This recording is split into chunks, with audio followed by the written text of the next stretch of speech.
السلام عليكم. سعر كيس الخضار من الماركات اللي هتشوفوها دلوقتي على الشاشة من 25 جنيه ل40 جنيه. وزن الكيس 200 جرام، والكيس الكبير 400 جرام. تعرفي ان سعر كيلو الملوخية من 10 جنيه ل15 جنيه على حسب المكان اللي بتشتري منه. الكيلو بيطلع لك 4 أكياس من الملوخية. الكيس 250 جرام، 250 جرام دول يطلعوا 4 بولات، اللي هما البولات بتوع الشوربة. غير انك بتكوني غسلاه كويس او معقماه وحطاه في درجة تبريد وتسوية مظبوطة. تعالوا نشوف الفيديو عملناه ازاي.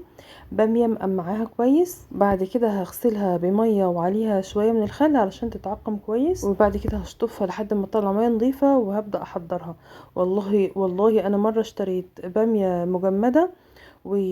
ولقيتها مش متقمعة، يعني وهي مجمدة المفروض ان انا افتح الكيس على الصلصة على طول، والله لقيتها مش متقمعة بقشرتها زي ما هي. هنا معايا مية بتغلي لأقصى درجة غليان، وهنزل فيها ب4 معالق من السكر، ونص معلقة كبيرة من البيكنج باودر او معلقة صغيرة كاملة ممسوحة من الكربونات او البيكنج باودر المتوفر عندك. قلبهم كويس مع بعض عشان يدوبوا في الماء كويس، وبعد كده هنزل بيهم باي صنف خضار عندي لمدة دقيقة واحدة. ما تزوديش عن دقيقة علشان ما يدخلش في مرحلة التسوية. بعد الدقيقة هبدأ ارفعه من النار او اصفيها، يعني البامية من المية المغلية دي، وانزل فيها بمية ساقعة وكمان مزودة لها تلج علشان توقف معايا السوا بسرعة. وهنا دي زي عملية البسطرة بتاعة اللبن، فبوقف التسوية وبقتل فيها اي ميكروبات او طفيليات بتكون طالعة في الزرع. اول ما تبرد معايا وهي في ثواني بتبرد، في نفس الدقيقة بتبرد، بصفيها وبعبيها في اكياس. انا كنت عاملة الكيس 200 جرام 250 جرام على حسب الاستخدام، كل واحد عارف استخدام بيته قد ايه. وما تخزنوش حاجات غير على قد حاجاتكم واستخداماتكم بس. ما تخزنيش من باب التخزين والاستخدام اللي هو الكل بيخزن، بعد كده بتيجي ترمي الخضار او الحاجة، فحرام.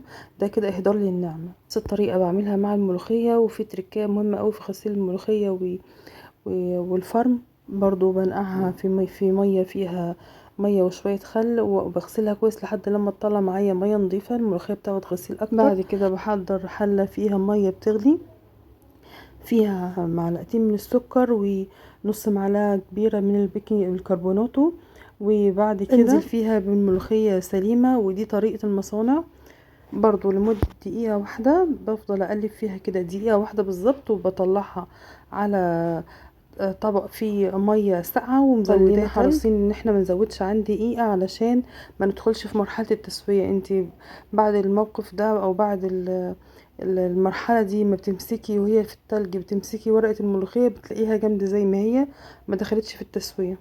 بسيبها برضو في حدود دقيقه او دقيقتين في الميه المتلجه، وما كترش برضو عن كده علشان ما تغمقش معايا، وبصفيها بسرعة.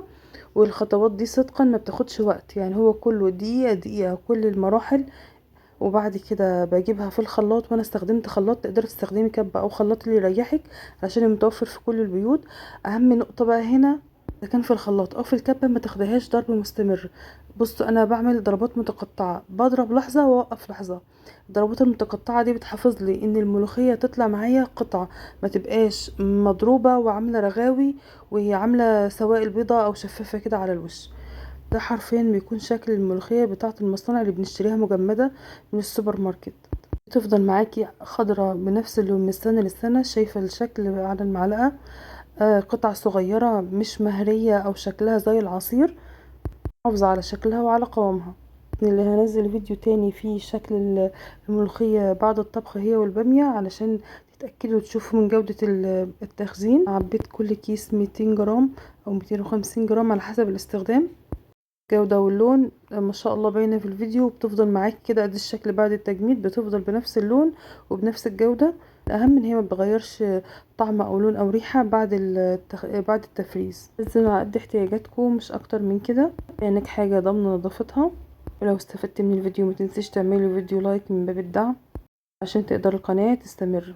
بالنسبة للملوخية ما تخافيش وقت الطبيخ او وقت استخدامها، مش هتبقى عاملة رغاوة على الوش ولا كده، عشان احنا عملناها بطريقة ضربات متقطعة، مش بالشكل الفرم المستمر، فبقت معاكي شكلها زي العصير. شكلها بعد تجميد تقريبا اسبوع او 5 ايام لسه محافظة على لون وطعم وريحة زي ما هي. دي كانت نهاية الفيديو بتاعنا. ما تنسوش لايك الفيديو. دمتم في رعاية الله وأمنه، والسلام عليكم ورحمة الله.